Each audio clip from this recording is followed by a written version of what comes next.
예, 이사야 44장 이제 개괄적으로 이야기하면 이제 하나님께서 동쪽 문으로 여호와 성전의 동쪽 문으로 이렇게 들어오시고, 그래서 그 성전에 하나님의 영광이 가득 차게 되어지고, 그 다음 제사장들에 대해서, 제사장이 이제 어떤 삶을 살아가야 할지에 대해서 이제 설명해 주고 있고, 그 다음 땅에 대해서, 거룩한 땅, 이스라엘의 그 땅, 가나안 땅의 분배에 관하여 이렇게 말씀해 주고 있습니다. 땅과 제사장과 또 하나님에 대해서 이제 44장과 45장에서 말씀해 주고 있습니다. 그래서 이제 우리가 이렇게 계속하여 에스겔서의 성전 환상 계시에 대해서 우리가 보고 있는데, 이 내용은 죄로 오염된, 그래서 죄 때문에 바벨론의 포로가 된 이스라엘 백성들을 향하여 이제 성전 중심의 삶을 살아갈 것을 이제 가르치는 그런 내용이라 하겠습니다. 그래서 이제 출애굽 시대도 보면 시내산에서 모세가 40주야 하나님을 만나고 기도하여 이제 십계명을 가지고, 십계명 돌판을 가지고 내려오는데, 그래서 3밑에는 보니까 이스라엘 백성들이 송아지 우상을 섬기고, 그래서 우상 숭배에 빠지고 난 이후에 그들의 죄를 속죄하기 위하여 이제 우리 하나님께서 다시 모세를 시내산에 불러 올리시고, 거기서 이제 성막을 말씀하십니다. 그래서 이제 성막 제사 제도를 말씀하여, 그래서 이제 이스라엘 백성들의 그 죄를 성막 제사 제도를 통하여 성결케 되는 것을 말씀해 주고 있습니다. 그래서 오늘 이제 에스겔서의 이 본문이 그와 같은 맥락에 있다 하겠습니다. 이스라엘 백성들은 예루살렘에서, 가나안 땅에서 하나님 앞에 죄를 범하여 바벨론의 포로가 되고, 그래서 성전이 파괴되어지는 그런 이제 안타까운 일들이 일어났는데, 그래서 이들의 죄악을 깨끗하게 하기 위하여 이제 다시 한번 성전이 필요하다, 그런 것을 말씀해주고, 여기서 이제 성전 더 나아가면 이제 이 세상의 모든 사람들은 죄인인데, 이 죄인들이 속죄한 성전이 필요한데, 그분이 바로 메시아 예술소가 되어지며, 예술소의 십자가가 바로 이제 속죄소가 되어지는 것입니다. 로마서에 보면 이제 로마서 3장에 보면 이제 그런 내용이 나타나 있습니다. 그래서 천하 인간의 우리가 우리의 죄를 속죄받는 길은 하나님께 제사 드리는 그 길밖에 없으며, 그 제사를 이제 구약의 제사장이 하나님께 속죄 제사를 드림으로 정결케 하였고 속죄하였고, 이제는 이제 때가 되면 신약 시대는 이제 메시아 예수께서 오셔서 영원한 대제사장으로, 온전한 대제사장으로 메시아 예수가 오셔서 이제 영원한 제사를 지냈다. 히브리서는 이제 그것을 설명해 주고 있습니다. 그래서 이제 결국은 오늘 이제 이 에스겔서의 이런 내용들이 속죄되는 그런 사건을 말해주고 있고, 어떻게 하면 우리가 거룩한 하나님을 섬기고 거룩한 제사장이 되고 거룩한 백성이 되어져서 살아갈 것인가, 그런 것들에 관하여 말씀해 주고 있습니다. 그래서 에스겔서 앞부분에는 여호와의 영광이 성전을 떠나갔다 그랬습니다. 그래서 떠나간 여호와의 그 영광이 성전에 다시 이제 임하게 되어집니다. 성전의 그 동쪽 문 쪽으로 여호와께서 이제 들어오시고, 출입하시고, 그래서 이제 그 문은, 동쪽 문은 닫히게 되고 사람들이 들어오지 못하도록 닫히게 되어지는데, 그래서 영원토록 이제 여호와 하나님이 온전한 성전 성전의 주인이 되어 주시고 성전을 회복케 하시고 거룩한 제사장들로 가득하게 하시고 거룩한 백성들로 가득하게 하시고 하나님의 통치가 이 땅에 가득하게 하고자 하는 그런 의도가 오늘 본문에 담겨 있음을 알 수 있습니다. 그래서 여호와의 영광이 성전에 임하는 것입니다. 성전에 여호와의 영광이 없을 때 그 성전은 무너져 내립니다. 그래서 성막을 건축했을 때도 거기에 이제 여호와의 임재, 여호와의 영광이 임하였고, 솔로몬도 여호와의 성전을 건축했을 때 그 돌로 만든 그 성전에 돌과 나무로 만든 그 성전에 하나님의 임재, 영광이 나타남으로 비로소 이제 성전이 되는 거잖아요. 성전에 하나님의 임재가 없는 그런 성전은 의미가 없는 거죠. 그래서 이제 하나님의 임재와 영광이 임할 때 온전한 성전이 되어지는 것입니다. 그래서 이제 그래서 거룩한 이 성전에는 아무나 들어올 수가 없습니다. 하나님을 믿지 않는 자가 성전에 들어올 수가 없습니다. 예수 믿지 않는 자가 하나님을 예배할 수도 없고 하나님의 성전에 들어올 수가 없는 것입니다. 그래서 우리 하나님이 지적을 합니다. 너희가 예루살렘 성전에 여호와의 전에 어떻게 하여 이방인들을 성소에 들어오게 하고 그들로 하여금 또 이제 예물을 드리게 하고 제사에 참여하는, 제사에 봉사하는 이런 일들을 시켰느냐. 제사장만이 할 수 있는 일을 이제 이방인들이 와서 하게 되고 너희가 이제 그 제사의 율례를 온전히 지키지 못하였다. 그런 내용을 이제 오늘 본문에 말씀해 주고 있습니다. 그래서 44장 7절에 너희가 마음과 몸에 할례 받지 아니한 이방인을 데려오고 이렇게 이제 말했습니다. 우리 하나님이 기뻐하지 않는 사건이었습니다. 그래서 이제 제사장이 이렇게 타락한 중에도 칭찬하는 제사장이 있는데 그것이 바로 이제 사독 자손의 레위 사람들이 되어집니다. 44장 15절에 이스라엘 족속이 그러되하여 나를 떠날 때 사독의 자손 레위 사람 제사장들은 내 성소의 직분을 지켰은저 그들은 내게 가까이 나와 수종을 들되 내 앞에 서서 기름과 피를 내게 드릴지라 주 여호와의 말씀이니라. 그래서 다른 많은 레위인들 제사장들은 이제 타락했지만은 하나님의 그 율례대로 행하지 못했지만은 배반하고 반역하였지만 사독의 사람들은 사독 제사장의 그 사람들은 하나님 앞에 온전히 지키고 하나님의 말씀을 붙들고 온 이스라엘 백성들이 부정을 행하며 우상을 숭배하며 타락했을 때도 온전히 여호와 하나님을 섬겼음을 칭찬하고 있습니다.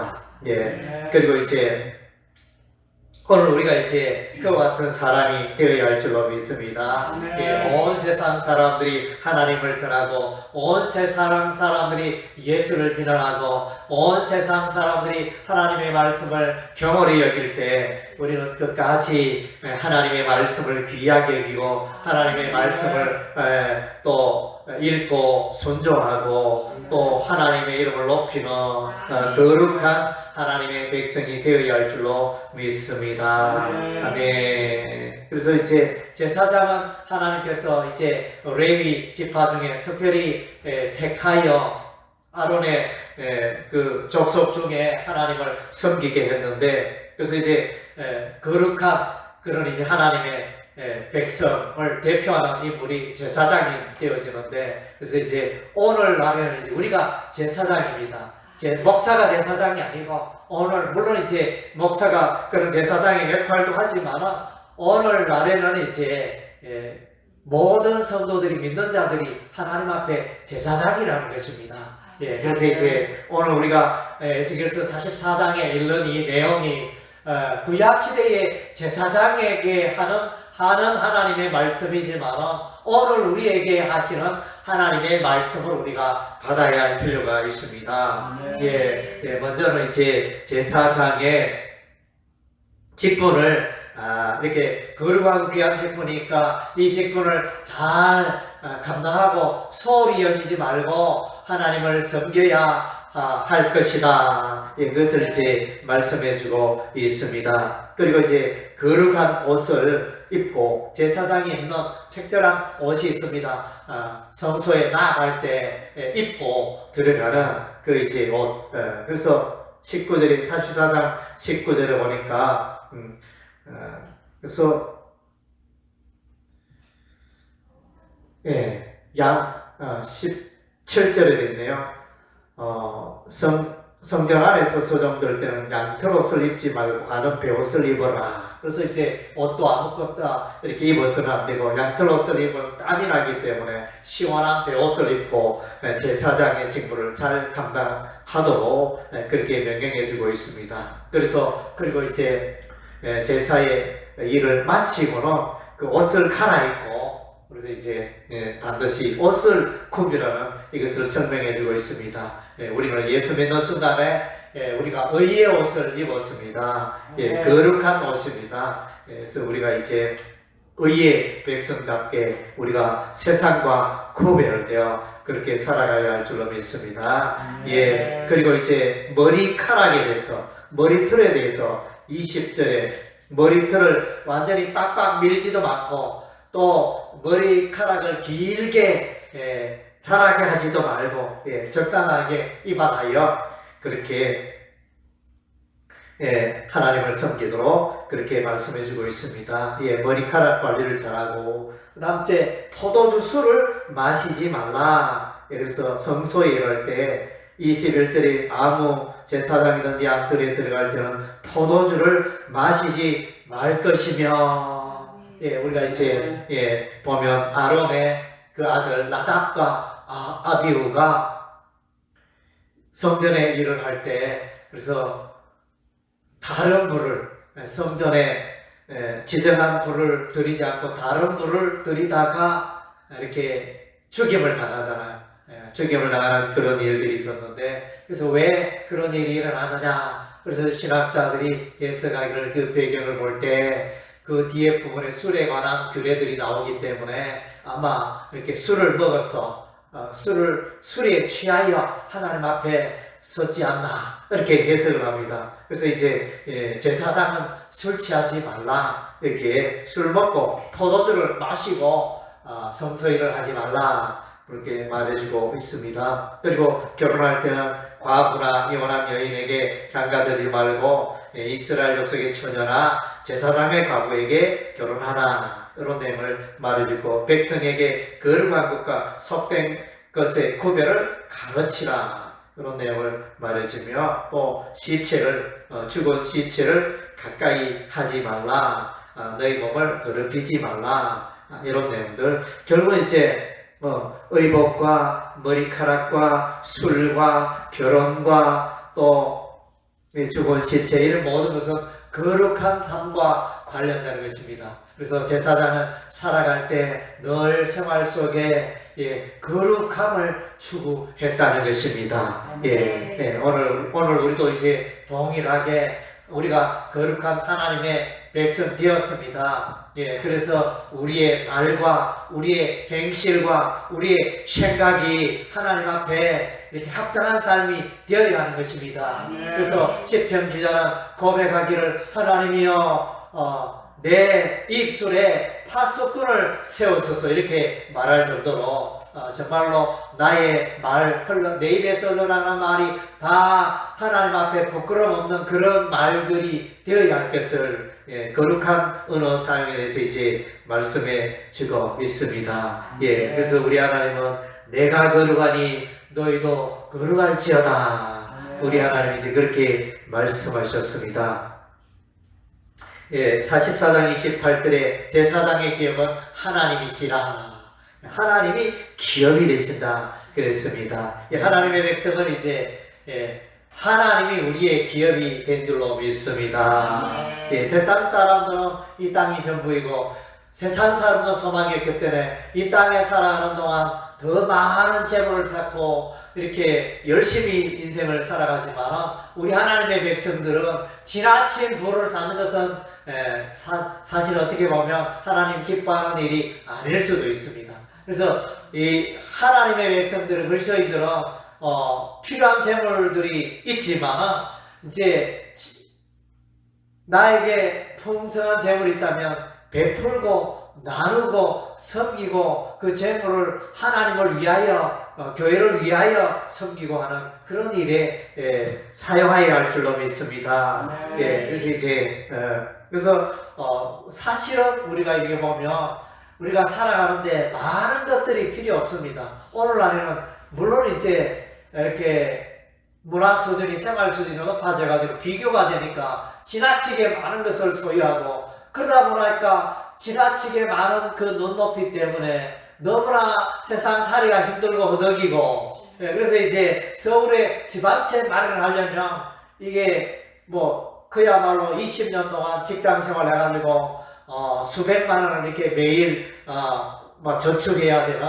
이런 실정. 그래야 집 한 채 마련. 어떻게 보면 세상이 좋아진 것 같은데 오히려 그런 생활의 다른 모습에 의해 가지고 왜곡된 생활의 모습에 의해 가지고 인간의 사람의 참다운 자유와 기쁨과 행복을 잃어버리는 이런 이제 현상들이 일어나는 그런 가운데 우리가 살고 있습니다. 그래서 이제 우리 하나님께서 광야 이스라엘 백성들이 그 광야에 생활할 때 하나님께서 내일 아침에 하늘에서 만나가 내리는데 지나치게 많이 모으지 마라. 한 끼 먹을 정도 그 양만 거두면 되지. 우리 하나님 그렇게 말씀하셨잖아요. 그래서 어떤 사람은 많이 모았는데 보니까 한 끼 먹고 나니까 다 썩어져 냄새나고 먹을 수 없게 되고 우리 인생에 그런 원리도 오늘날도 동일하게 적용된다고 저는 생각이 되어집니다.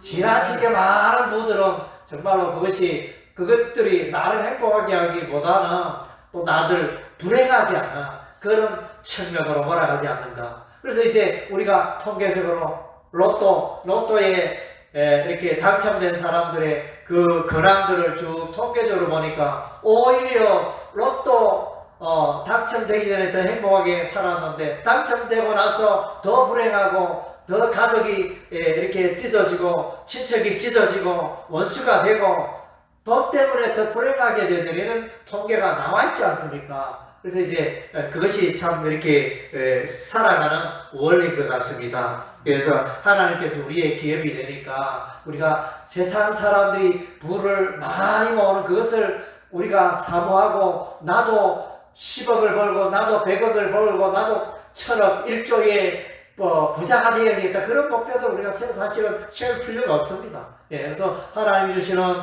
그 물질 축복을 가지고 우리가 또 기쁘게 살아가고 사람을 사랑하고 이웃을 사랑하고 하나님을 사랑하고 섬기고 베풀고 살다가 이제 공수고 공수래. 그래서 우리가 세상 떠날 때는 우리가 아무것도 가지 못하지 않습니까? 그래서 이제 우리가 살아가는 그 삶의 원리가 그러한데, 그래서 이제 이런 것들이 잘 이루어지지 않다 보니까 선진국에는 풍부함이 넘치지만 이 아프리카, 아시아 이런 이제 가난한 나라에는 정말로 이렇게 못 먹어서 기근으로 죽어가는 사람들이 많아. 이런 이제 불공평과 그런 이제 불의가 나타나지 않습니까? 그래서 하나님께서 우리의 기업이 되셔서 우리는 하나님으로 인하여 늘 기뻐하고 만족하는 우리의 삶이 되어야겠습니다.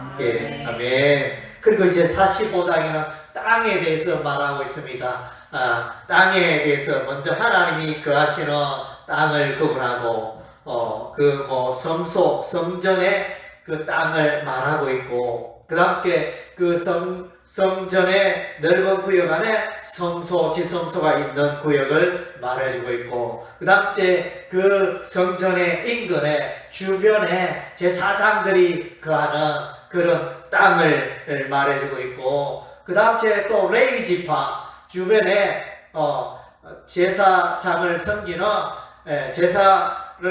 성전 제사를 섬기는 레위인들의 땅 마을들이 또 거주하게 되어지고, 주변에 또 마을이 있고 또 왕들의 땅을 또 설명해주고 그래서 이제 이런 구조가 보면 하나님 중심으로 성전 중심으로 이렇게 이 모든 땅이 이제 다스려지고 누리게 되어지는 그런 구조 패턴이 있는 것을 보게 되어집니다. 그래서 이제 온 땅의 통치자는 여호와 하나님인 것입니다.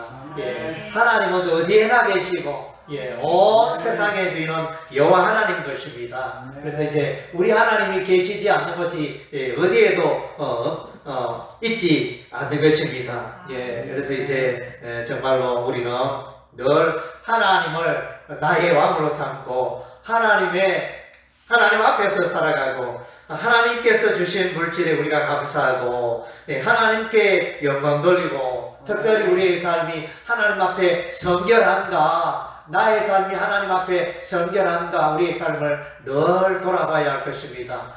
하나님 앞에 나아간 자는 늘 이제 성결, 제사장이 하나님을 섬기고 하나님 앞에 나아갈 때 늘 성결해야 됩니다. 그래서 이제 제사장의 이마에 이렇게 머리에 명패라 그럽니까? 이마에 둘 여호와께 성결이라는 이제 그 문구도 있지 않습니까? 그래서 이제 오늘 우리 모든 백성들은 거룩한 하나님을 우리가 섬기고 있고 우리는 거룩한 제사장이고 그래서 베드로전서 2장 9절에 보면 왕같은 제사장이라 예수 믿는 모든 것이 저희 하나님 앞에 왕같은 제사장이라 그랬습니다. 그래서 이제 거룩한 하나님을 섬기고 거룩한 성전에서 거룩한 땅에 하나님의 통치 가운데 있는 우리의 삶이 하나님 보시기에 성결해야 한다는 것입니다. 그래서 이제 정말로 우리의 삶이 하나님 앞에 부끄러움 없는